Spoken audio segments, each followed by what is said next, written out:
All right guys, today marks part 3 of our MK8 Golf R Unitronic build. We've got everything to go stage 2, so we'll be installing this downpipe, Unitronic Catback, then heading over to the dyno to see how it performs.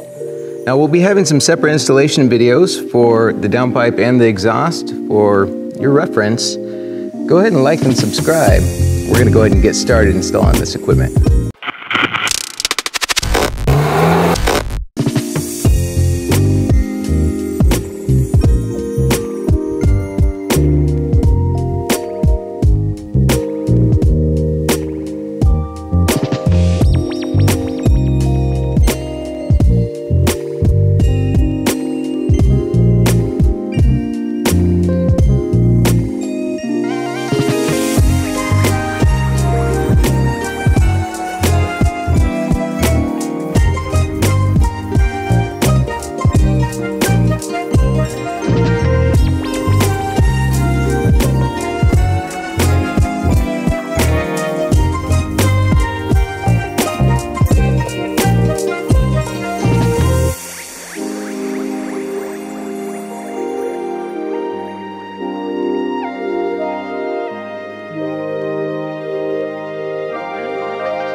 All right guys, with the Unitronic downpipe and catback installed on our MK8 R, we're back at Joe-Tech to see if we've made any changes with the power output.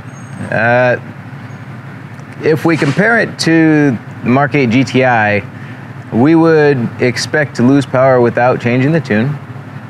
However, this being a different car, different turbo, different factory downpipe, the whole 9 yards, we don't know what's gonna happen. But naturally, when you install a downpipe and a catback exhaust, you're thinking that you'll probably go stage 2. Well, we don't necessarily advise this in this situation because we've got a 401 bootloader on our DSG, which means that we can't flash it. So our DSG is running factory software. But in the name of science, we're gonna flash stage 2 on the ECU and send it, see what happens. And hopefully, we don't fry clutches today.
What was it? 391 wheel horsepower and 386 foot-pounds of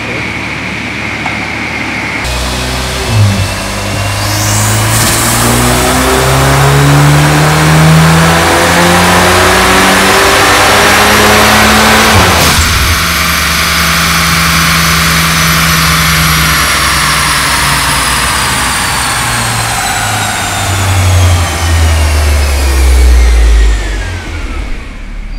384 and 384. So we're going to go stage 2, required Unitronic downpipe. DQ 381 enabled vehicles must use Unitronic TCU software. It's a must. You're required to. Don't do what we're doing, for God's sake. All right, here we go.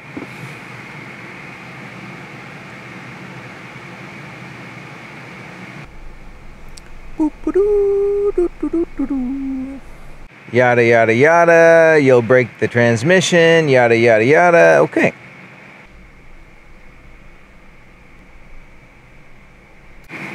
All right, you just got your new software. It's gonna be okay. You're gonna like it. Just hold on tight and just don't let go. You'll be all right. I guess it's time to see what happens. Here we go.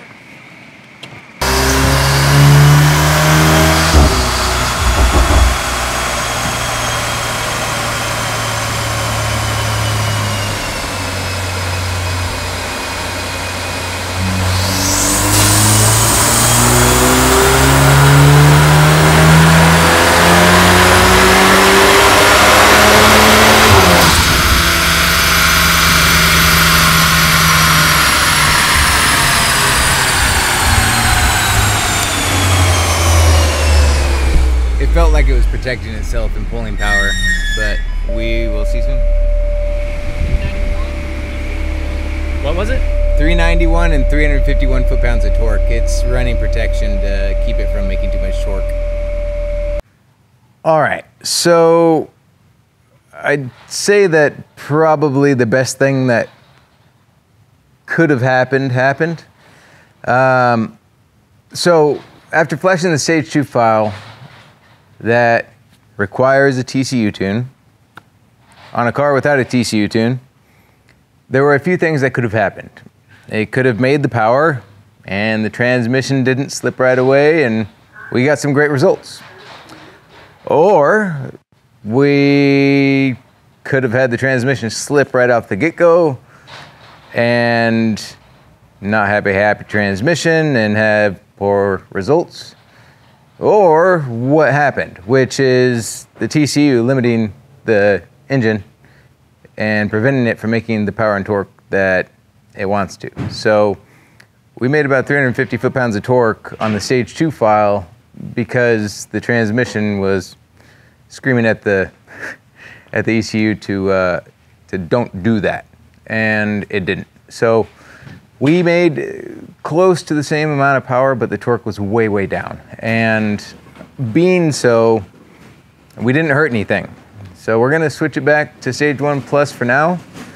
And hopefully, before too long, we'll have a solution that we're pretty excited about. All right, so now that we've finished up the dyno runs on the stage 1 plus with the stage 2 hardware and the stage 2 tune with the stock TCU software, we're gonna be looking to see what we can do as far as getting the TCU sorted with the 401 bootloader and get this thing flashed properly so that we can really take advantage of what it has to offer. We did see some results, nothing major, but we did see some gains from the downpipe and the exhaust on the stage 1 plus tune comparatively to the stock hardware.